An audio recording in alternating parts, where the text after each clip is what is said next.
우리가 이제 성경을 좀 읽어가노라면은 성경에 이제 좀 특징이 있습니다. 제가 뭐 여러 번 말씀드렸지만은 이스라엘 역사를 기록한 성경책이 열왕기 상하와 역대기 상하인데, 그 열왕기 상하를 보면은 열왕기 상하의 중요한 것은 정말 율법대로 사느냐 살지 못하느냐 이걸 가지고 중점으로 해서 열왕기 상하를 써내려갔습니다. 근데 역대기 상하는 똑같은 역사책인데 똑같은 일을 두고 써내려가기를 역대기 상하는 예루살렘 성전에서 예배를 드렸느냐 또는 그렇지 못했느냐라는 걸 가지고 구분해서 써내려간 것을 볼 수 있습니다. 또 복음서에 와서도 우리가 예수 그리스도에 관한 소식을 한마디로 말해서 복음이라 그러죠. 그래서 마태, 마가, 누가, 요한은 다 예수 그리스도에 대한 소식에 대해서 썼기 때문에 복음서다 이렇게 부릅니다. 그런데 복음서마다 좀 특징이 있어요. 마태복음을 보면은 마태복음은 구약의 사건들과 신약의 사건들이 연결된 것이다. 이걸 보여주기 위해서 마태복음 1장에는 쭉 족보의 이야기가 나옵니다. 구약에 나오는 많은 분들의 이야기가 나오고 그 다음에 예수 그리스도의 탄생이 나오죠. 그래서 구약과 신약이 연결된 것이다. 이것을 보여줍니다. 또 우리가 누가복음을 보면은 제가 말씀드렸지만 누가의 아버지는 헬라 사람이고 누가의 어머니는 유대인입니다. 따라서 누가는 유대인이 아닌 이방인들이 우리 예수님을 섬긴 것에 대해서 또 예수님 말씀대로 산 것에 대해서 누가복음은 기록하고 있습니다. 이처럼 성경마다 조금 특징이 있어요. 이 사도 바울의 서신을 보면은 사도 바울의 특징이 하나 있는데, 사도 바울의 특징 중에 하나는 우리가 여러 가지 죄가 있지만은 그 중에서 사도 바울이 아주 크게 다루는 죄 중에 하나가 뭐냐면 자기 자랑입니다. 이 자기 자랑이라는 것이 사도 바울에게 있어서는 큰 죄 중에 하나로 사도 바울은 여기고 있습니다. 그래서 우리가 보면은 사도 바울이 사실은 사도 바울 자신이 자랑할 게 많이 있어요. 그래서 빌립보서 3장에 보면은 너희들이 육체를 가지고 자랑할 것이 있느냐? 나 역시 육체로 말하면은 너희 못지않게 자랑할 것이 많이 있어. 왜냐하면 나는 난지 8일 만에 할례를 받았고 나야말로 순수한 이스라엘 사람이고 베냐민 집하고 그 다음에 율법의 의를 따져보면은 나는 흠이 없는 사람이다. 나는 율법을 많이 안다. 그리고 나는 히브리인 중에 히브리인이다. 이러면서 자기가 육체적으로 자랑할 수 있는 것을 자랑합니다. 좀 전에 내가 히브리인이다라고 말한 것은 사실은 사도 바울 시대에 많은 유대인들이 자기들의 모국어인 히브리어를 잘 몰랐어요. 그래서 제가 늘 말씀드리지만은 신약 성경이 당연히 유대인들의 이 이야기죠. 예를 들어서 예수님도 유대인이고 또 예수님의 제자들도 유대인이고 바울도 유대인입니다. 그러나 그 당시 유대인들이 자기들의 모국어인 히브리어를 몰랐기 때문에 헬라어로 이 신약 성경을 썼습니다. 그런데 사도 바울이 내가 히브리인 중에 히브리인이다 이렇게 말한 것은 사도 바울은 히브리어를 능통하게 하는 정말로 지식인이죠. 근데 이어서 말하기를 뭐라고 말하냐면 나는 이런 모든 것들을 다 오물러 버렸다. 이유는 딱 하나다. 나는 예수 그리스도를 더 알기 위해서 나는 나의 육신적인 자랑, 육체의 자랑을 오물처럼 버렸다. 이런 얘기를 합니다. 또 여러분들 고린도후서 12장에 보면은 사도 바울이 자기가 3층 천에 다녀왔다 이런 이야기를 합니다. 근데 이제 여러분들이 성경을 읽으면서 삼층천이 도대체 뭐냐? 이게 삼층이 쉽게 이렇게 와닿지 못하는데, 우리가 이제 성경을 보면은 우리가 눈에 보이는 이 하늘 있잖아요. 지금 우리가 눈에 보이는 하늘, 그걸 갖다 1층천이라고 성경은 봅니다. 근데 우리가 보는 하늘 위에 하늘이 있는데 그 하늘은 2층천이에요. 그 2층천은 악령, 악한 영들이 거하는, 이러한 영들이 거하는 것이 2층천입니다. 그 다음에 2층천 넘어 하나의 층이 더 하늘층이 있는데 그것이 성경에서 말하는 3층천이에요. 그럼 3층천에 바로 하나님이 계시다, 이렇게 생각하고 있습니다. 근데 여러분들이 제가 말한 이러한 말을 여러분들이 그렇게 쉽게 눈에 들어올 수 없는데, 그러나 여러분들이 유럽에 가보면은 소위 말해서 이 올토독스, 그릭 올토독스라든가 그릭 정교회라든가 이런 정교회 가서 보면은 이 앞에 강단을 보면 알 수 있어요. 강단에 보면은 1층이 있고 또 2층 지붕이 있고 3층 지붕이 있어요. 꼭 3층천이 나와요. 그럼 그 3층은 누가 계신데냐? 하나님이 계신데요. 그래서 오늘 제가 말씀하는 걸 갖다가 눈으로 볼 수 있게끔 그릭 정교회는 이 강단에 3층천을 만들어 놨습니다. 근데 사도 바울이 이 3층천을 다녀오고 나서 내가 말로는 표현할 수 없는 너무나 신비스러운 하늘의 세계를 보았다, 이런 말씀하면서 사도 바울이 말씀하기를, 그 다음에 있는 말이 중요해요. 나로 하여금 자고하지 않게 하기 위해서, 교만하게 행동하지 않기 위해서 하나님 나한테 찌르는 가시를 주었다, 이런 말씀합니다. 그러니까 사도 바울로 하여금 자기 자랑이나 자기 교만에 빠지지 않도록 하나님께서 찌르는 가시를 주었다 그러죠. 또 사도 바울은 자기가 육체로 자랑할 수 있는 모든 것들을 오물처럼 버렸다, 그리스도를 알기 위해서. 그러면서 고린도전서 2장 2절에는 나는 예수 그리스도의 십자가 외에는 알지 아니하기로 작정을 했다, 이런 말씀합니다. 그 사도 바울에게 있어서는 자기 자랑이라는 것이 인간으로 하여금, 여러분과 저로 하여금 죄를 짓게 만드는 중요한 요인이 된다, 이런 말씀이에요. 여러분도 아시다시피 이 창세기 3장에 보면은, 우리가 창세기 3장 하면 아담과 이브가 죄를 짓는 장이 창세기 3장이에요. 그때 이제 사탄이 와서 아담과 이브를 유혹할 때 뭐라고 유혹하냐면은, 이 동산 중앙에 있는 실과를 먹는 날에는 당신이 눈이 밝아져서 선악을 판단하게 되고 하나님과 같이 되게 된다, 이런 얘기예요. 이때 아주 중요한 얘기는, 우리가 눈이 밝아져서 선악을 판단하는 것, 사람들을 판단할 수 있는 능력을 갖게 되는 것, 이것은 보통 사람하고는 다른 좀 특별한 사람입니다. 특별한 능력을 가진 사람입니다. 저 사람이 선하고 저 사람이 악하고 이런 것을 판단할 수 있는 이런 능력을 가진 사람은 보통 우리 사람들보다는 뛰어난 사람이고, 그리고 뛰어난 능력을 가진 사람이죠. 근데 이걸 가지고 유혹을 하는 거예요, 사탄이. 그런데 이것이 아담과 이브의 귀에 솔깃한 것은 뭐냐면, 내가 선악을 알게 되는 판단을 가지게 될 경우는 다른 사람들보다 한 단계 위에 서 있을 뿐만 아니라 하나님과 거의 비슷한 위치에 있게 되고, 정말 이런 능력을 가진 것이 자기의 큰 자랑거리가 아닐 수가 없죠. 그러니까 그 유혹에 아담과 이브가 넘어가는 거예요. 동산 중앙에 있는 실과를 먹게 되는 거죠.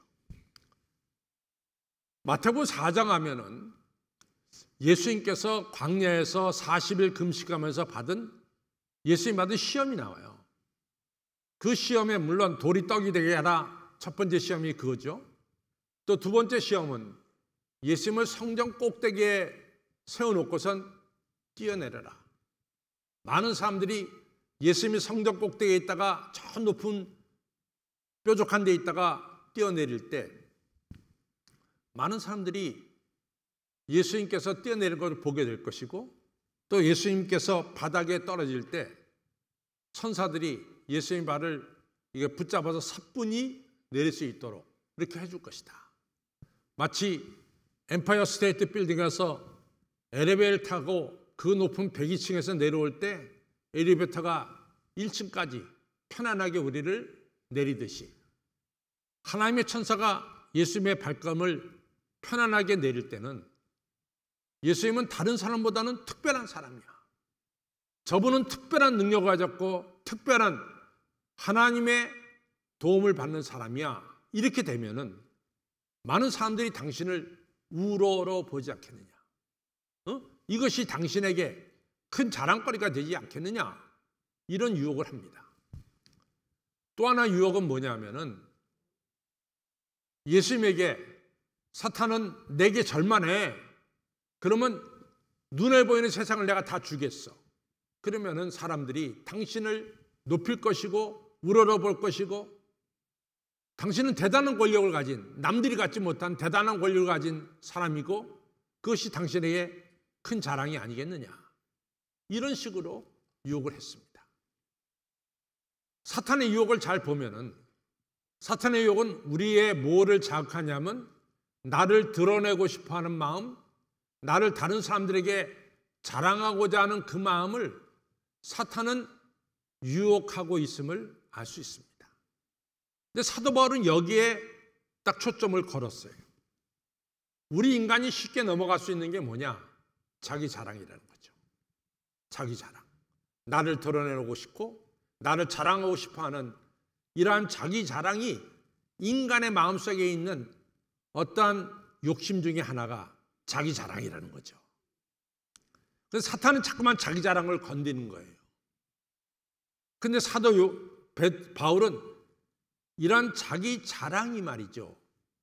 어떤 것을 만드냐면 다른 사람에게는 시기심을 갖도록 만들고 또 이 시기심은 가인이 아벨을 죽이듯이 사람을 죽이는 일까지 우리를 하여금 죄를 짓도록 만드는 일이 바로 자기 자랑이라는 거죠. 그래서 요한일서 2장 14절 15절에 보면 사람들아 이 세상에 있는 것이나 세상의 것들을 자랑하지 말아라. 너희가 이 세상의 것들을 자랑한다는 것, 육체의 정욕과 안목의 정욕과 이 세상을 자랑하는 이 생의 자랑은 너희 안에 하나님이 안 계신 거야. 너희는 하나님을 모시지 않은 것이 바로 육신의 정욕과 안목의 정욕과 이 생의 자랑이니라 라고 아주 규정을 짓고 있어요. 이처럼 우리가 우리를 자랑한다고 하는 것은 다시 말해서 하나님을 우리 마음속에서 내쫓는 이런 결과를 가져온다는 거죠.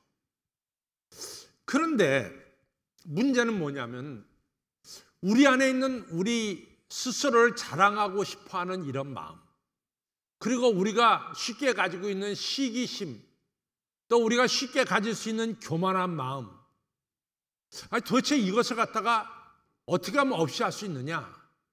이것이 가장 큰 문제인데 사도 바울은 우리가 똑같은 마음을 가졌어요. 사도 바울에게도 자기를 자랑하고 싶어하는 마음도 있었고 사도 바울 자기에게도 시기심이 있었고 사도 바울 자기에게도 교만한 마음이 있었단 말이죠.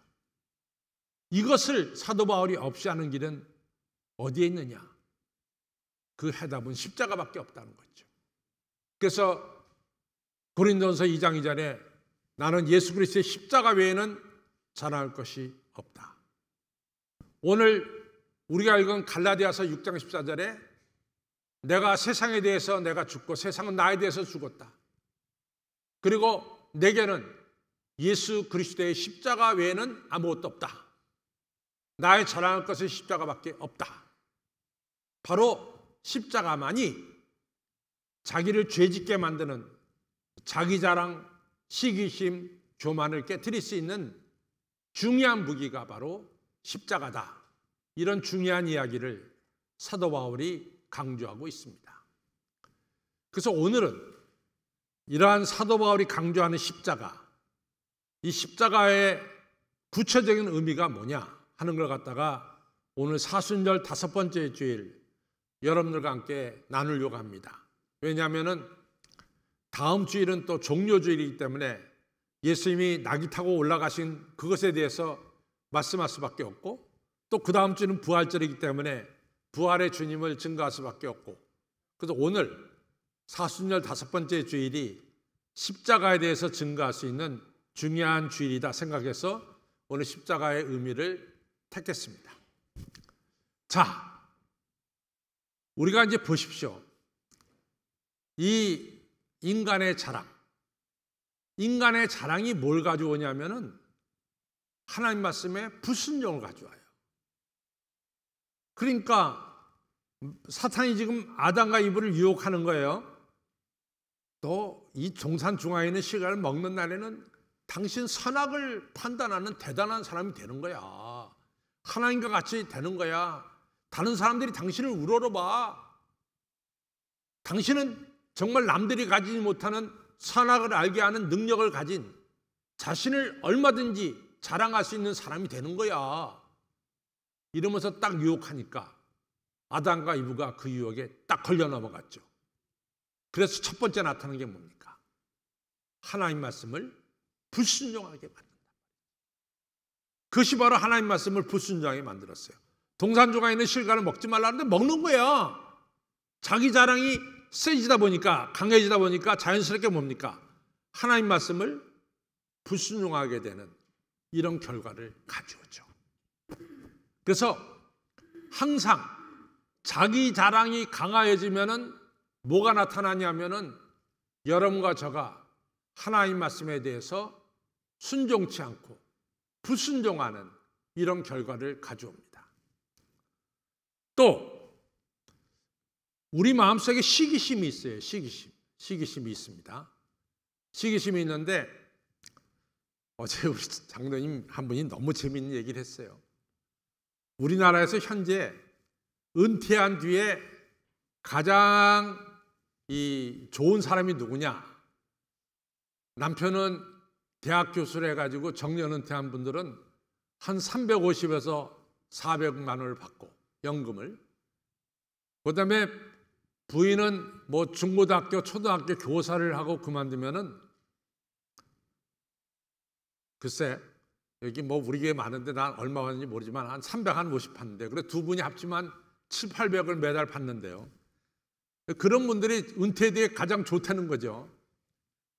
근데 이제 장로님 가서 보면은 은퇴한 뒤 사람들끼리 모여서 밥 먹을 때 보면은 돈을 누가 항상 내냐면은 무슨 대기업에서 뭐 이사했다가 그만두더라도 그분 국민연금 받으니까 한 200, 한 50만 원 받는데 그분들이 돈을 내더래요.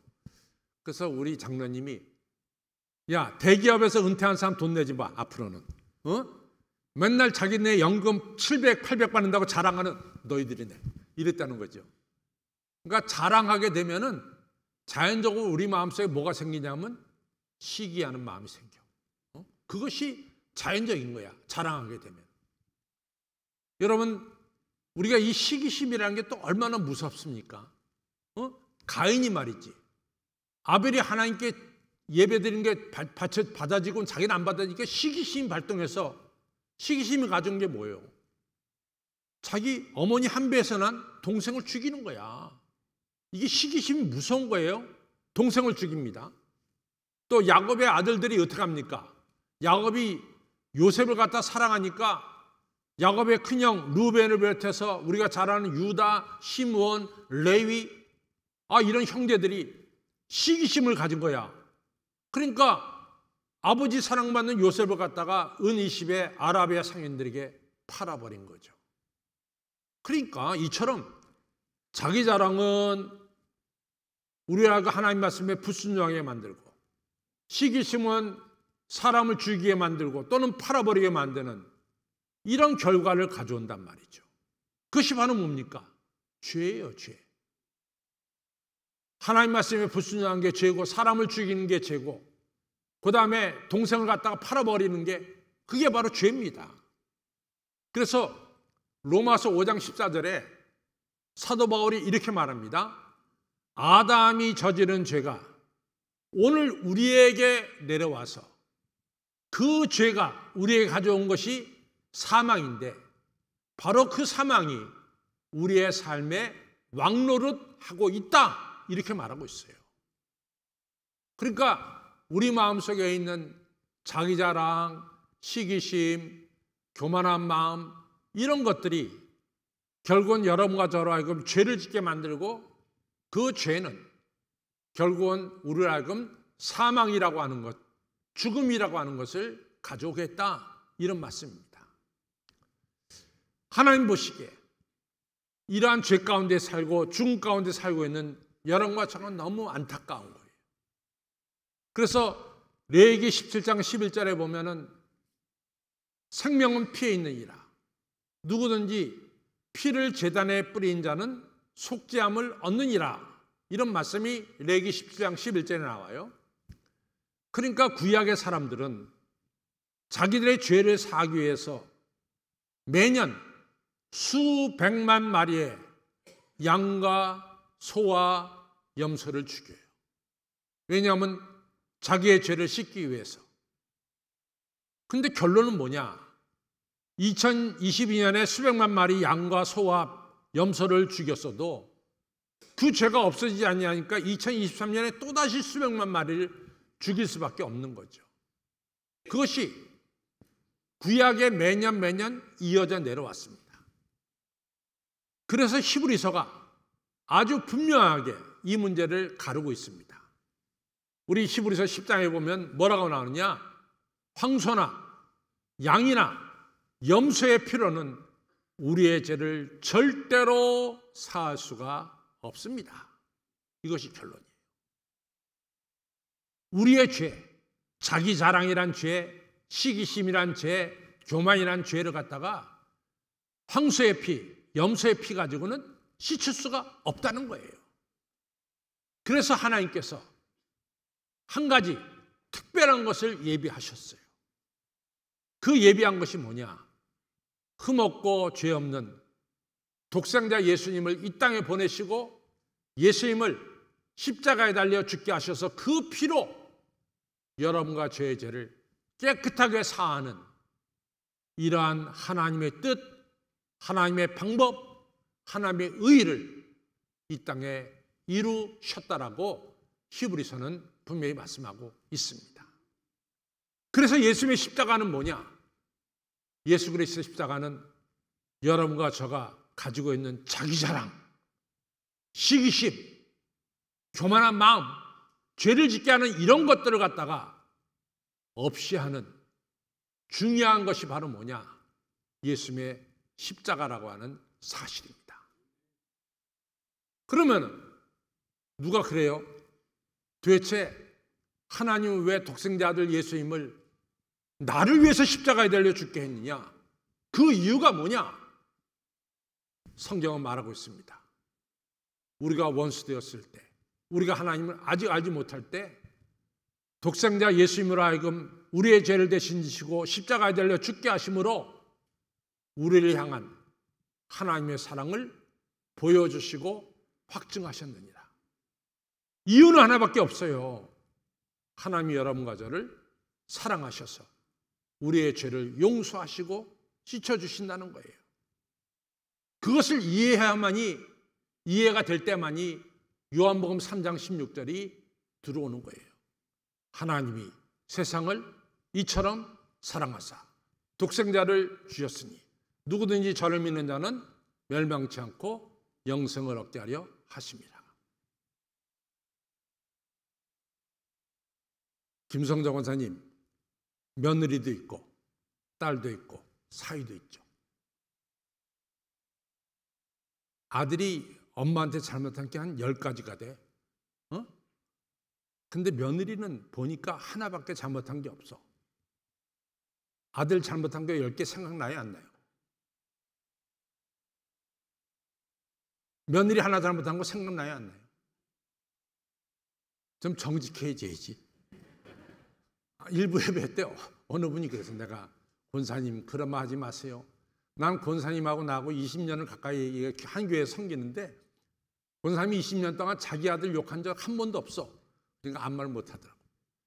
여러분들 왜 자기 아들 10개 잘못한 것은 다 잊어버리고 며느리 1개 잘못한 거는 마음에 담고 살아요? 사랑이야, 사랑. 아들은 자기가 낳기 때문에 사랑하는 거야. 그러니까 잊어버려, 용서하고. 왜 서상 원장님 뭐 마음에 안 드세요? 여러분들 그렇습니다. 하나님은 여러분과 저를 아들, 딸 아니요. 하나님이 낳은 아들, 딸 아니야. 그러니까 우리를 사랑할 수밖에 없고 우리 허물을 용서할 수밖에 없습니다. 십자가의 첫 번째 의미는 하나님이 나를 사랑하사 나를 용서하시고 거룩한 아들, 딸로 세우시기 위해서 십자가에 달려 죽으신 거예요. 십자가는 나의 죄를 용서한 하나님의 사랑입니다. 첫 번째. 두 번째로 갑시다. 십자가의 두 번째 의미. 예수님이 좀 특별한 말씀을 하셨어요. 무슨 말씀을 하셨냐면은 이건 요한복음 2장에도 나오고 마태복음 26장에 이 성전을 보면서 저 성전을 허물리라. 내가 그리고 3일 만에 다시 세우리라. 이 얘기를 하셨어요. 근데 이거는 엄청난 충격의 얘기입니다. 성전이 허물어지고 3일 만에 성전이 세워진다는 것은 그 당시 사람들로부터는 전혀 이해가 되지 않는 이야기예요. 왜냐하면 성전은 이스라엘 사람들의 생명과도 같아요. 생명과도 같아요. 587년에 솔로몬이 지은 성전이 무너졌을 때 이스라엘 사람들이 얼마나 슬펐는지 예레미야 애가라고 하는 게 지어졌어요. 예레미야 애가. 하나님 우리를 버리셨습니까? 하나님 정말 살아계십니까? 이러면서 울면서 부르짖은 게 바로 예레미야 애가예요. 자기들은 꿈에도 생각하지 못했어. 법궤가 있었던 예루살렘 성전이 바벨론에 의해서 무너지라고는 꿈에도 생각하지 못한 거야. 근데 무너졌어요. 그 다음에 바벨론 포로로 돌아와서 515년에 다시 제2의 성전이 지어졌습니다. 근데 이 성전이 그 당시 포로로 돌아와서 지어졌을 때 솔로몬의 성전과 비교해서는 좀 허술했어요. 왜? 돈이 없이 지었으니까. 근데 이제 헤롯 대왕이라는 이 헤롯 대왕이 유대인들의 마음을 살려고 46년에 걸쳐서 성전을 개보수했어요. 개보수. 그래서 성전을 웅장한 성전으로 헤롯 대왕이 만들어 놨습니다. 근데 예수님이 저 성전을 헐라? 그래야만 내가 3일 만에 다시 세우리라. 사람들이 충격을 준 거야. 아니, 성전이 왜 허물어져? 저 40년 동안 지은 성전이. 근데 예수님이 그 말씀 하셨거든.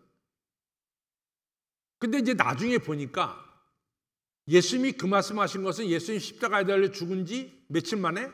3일 만에 부활. 자기 몸을 두고 하신 말씀인 것을 제자들이 그때 가서 깨달았어요. 근데 성전이 무너진다는 것은 정말 대단한 엄청난 일이에요. 그래서 주 70년, AD 70년에 티투스 로마 장군 티투스에 의해서 예루살렘 성전이 두 번째 지은 성전이 돌 하나도 도리에 남기지 않고 무너져 버렸어요. 그게 역사적 사실입니다. 그러니까 이스라엘 사람들이 얼마나 충격이 컸겠어. 충격이 큰 건 이루 말할 수 없지. 그러니까 성전이 그들의 신앙의 중심의 자리에 있었는데 성전이 없어지니까 그들의 신앙의 중심에 뭔가가 들어가야 되잖아. 그래서 그 다음부터는 소위 우리가 가지고 있는 구약 성경 39권이 성경으로, 책으로 성경이 되는 역사가 이루어졌어요. 성전은 없지만 뭐가 있어야 되겠다? 성경은 있어야 되겠다. 근데 예수님이 이렇게 중요한 성전을 3일 만에 3일 만에 다시 세워진다는 말씀을 하신 거죠.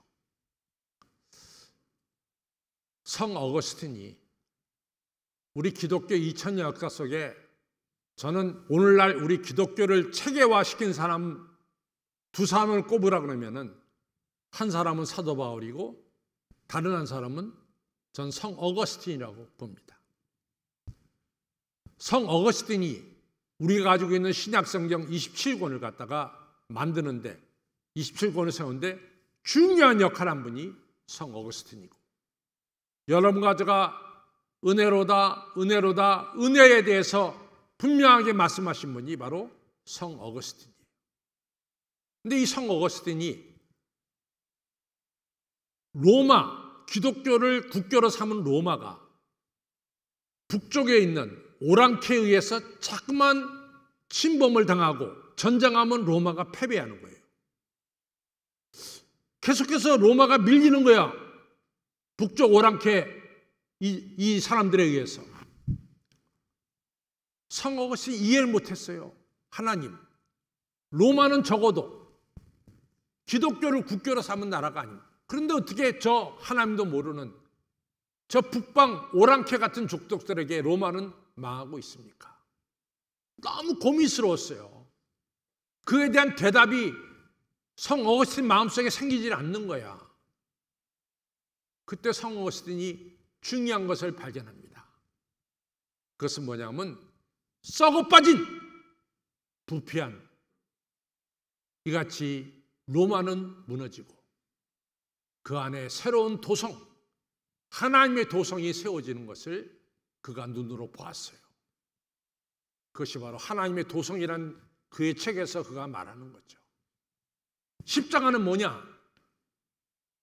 나의 부패하고 더럽고 추한 옛사람이 죽는 것이고, 십자가는 내가 새로운 피조물로 태어나는 것이 바로 십자가라 그 말이에요. 십자가의 두 번째 의미는 나 옛사람은 죽고 내가 새 사람으로 태어나는 것이 십자가입니다. 그래서 내가 그리스도와 함께 십자가에 못 박혀 죽었나니 그런즉 이제는 내가 산 것이 아니라 내 안에 그리스도께서 사신 것이라. 내가 여러분과 저가 오늘날 육체에 가는 것은 나를 사랑하사 나를 위하여 자기만 버리신 하나님의 아들 예수 그리스도를 믿는 믿음으로 우리가 살아가는 거죠. 그 십자가의 둘째 의미는 옛 교회, 부패한 나, 그것은 죽고 십자가 안에서 새로운 피조물로 여러분과 저가 태어나고 세워지는 것이 바로 십자가의 두 번째 의미입니다. 세 번째로, 그럼 구체적으로 내가 죽고 새로운 피조물로 나타나는 것이 뭐냐? 첫 번째는 요한복음 12장 33절에 나왔듯이 한 알의 밀알이 떨어져 죽으면 많은 열매를 맺느니라. 나 옛사람이 죽을 때 나를 통해서 많은 사람들이 예수님을 믿게 되는 열매가 맺혀지는 거예요. 두 번째로는 마태복음 26장에 예수님께서 베다니 마을에 갔을 때 한 여인이 나도양 옥합 든 나도양을 가지고 옥합 든 나드 이 옥합을 갖다 깨트렸어요. 그리고 향유를 예수님 발에 부었습니다. 옆에 있던 사람이 저 사람 저렇게 왜 낭비해? 저거 팔아가지고 가난한 자들에게 주면 얼마나 좋을 텐데 왜 저걸 낭비해? 그때 예수님께서 말씀하시기를 저 여자가 한 것은 나의 장래를 위해서 나의 죽음을 위해서 한 것이다. 저 여자의 행한 것은 이 복음이 전파되는 곳에 저 여자의 행한 것도 전파가 될 것이다. 옥합이 깨트려질 때 그리스도의 향기가 퍼져나가는 역사가 나타나는 거죠. 여러분과 저가 옛사람 십자가에 달려 죽을 때 그리고 새로운 피조물이 될 때 여러분과 저를 통해서 그리스도의 향기가 퍼져나가는 역사가 나타나는 거죠. 세 번째로는 창세기 32장에 야곱이 야복강가에서 형 에서가 온다는 소식을 듣고 하나님의 사자와 밤새도록 씨름합니다. 그때 하나님의 사자가 야곱의 환도뼈를 쳤어요. 환도뼈가 부러졌습니다. 위골되었습니다. 그때 하나님의 사자는 야곱에게 새 이름을 주신 거죠. 야곱, 넌 사기꾼이야. 야곱은 사기꾼이라는 이름 아닙니까? 너는 사기꾼 야곱이 아니라 이제는 네 이름이 이스라엘이 되리라. 새 이름을 갖게 되는 거죠. 이것이 바로 십자가의 의미입니다. 내가 그리스도와 함께 죽고 그리스도와 함께 살 때 하나의 밀알이 죽어서 많은 열매를 맺는 것처럼 우리를 통해서 많은 열매가 맺혀지게 될 것이고 옥합이 깨트려져서 그 그리스도의 향기가 퍼지는 것처럼 그리스도와 함께 죽고 그리스도가 사는 여러분과 저를 통해서 그리스도의 향기가 퍼져나가게 될 줄로 믿습니다. 마지막으로 여러분과 저가 그리스도 안에서 죽고 살 때 우리는 더 이상 야곱이 아니라 뭐가 돼요? 새로운 피조물 이스라엘이 되는 축복의 역사가 있게 되는 것입니다. 십자가의 세 가지 의미, 십자가는 하나님이 나를 사랑하사 내 죄를 용서하신 것이 십자가입니다. 십자가의 둘째 의미, 나 옛사람은 죽고 새 사람으로 태어나는 것이 십자가입니다. 이것이 세 번째 실천적으로 한 달에 밀알이 썩는 것이고 옥합이 깨어지는 것이고 환도뼈가 부러져서 여러분과 저가 열매를 맺고 그리스도의 향기를 드러내고 나아가서 새로운 이스라엘, 새로운 피조물 야곱이 아니라 이스라엘 되는 축복의 역사가 일어나는 것이 바로 십자가입니다. 이 십자가의 은혜와 축복이 여러분들의 길을 주님의 이름으로 축원합니다.